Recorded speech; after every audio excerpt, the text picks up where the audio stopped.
October 2 விசிக மகளிர் விடுதலை இயக்கம் நடத்தும் மது மற்றும் போதைப் பொருள் ஒழிப்பு மகளிர் மாநாடு அணிதிரள்வோம் வாரீர். இடம் உளுந்தூர்பேட்டை.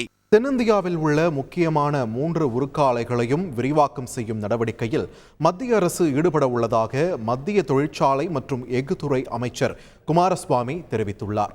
சேலம் இரும்பு ஆலையில் ஆய்வு செய்த பின் செய்தியாளர்களிடம் பேசிய அவர், முக்கியமான 3 உருக்கு ஆலைகளையும் விரிவாக்கம் செய்வது குறித்து பிரதமரின் வழிகாட்டுதலுடன் டெல்லியில் ஆலோசனை கூட்டம் விரைவில் நடைபெற உள்ளதாக தெரிவித்தார்.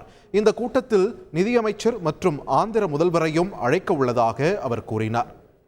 சேலம் வந்த மத்திய தொழிற்சாலை மற்றும் எஃகு துறை அமைச்சர் குமாரசுவாமியை பாமக எம்எல்ஏ அருள் சந்தித்து மனு அளித்தார். அதில் ஆலைக்கு நிலம் கொடுத்த விவசாயிகள் மிகுந்த சிரமத்தில் உள்ள நிலையில் கையகப்படுத்தப்பட்ட நிலத்தை விகிதாச்சார அடிப்படையில் திருப்பிக் கொடுக்க வேண்டும் என்று வலியுறுத்தினார்.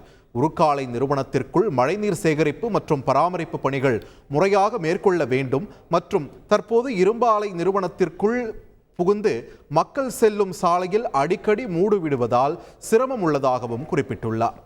அக்டோபர் 2 விசிக மகளிர் விடுதலை இயக்கம் நடத்தும் மது மற்றும் போதைப் பொருள் ஒழிப்பு மகளிர் மாநாடு அணிதிரள்வோம் வாரீர். இடம் உளுந்தூர்பேட்டை.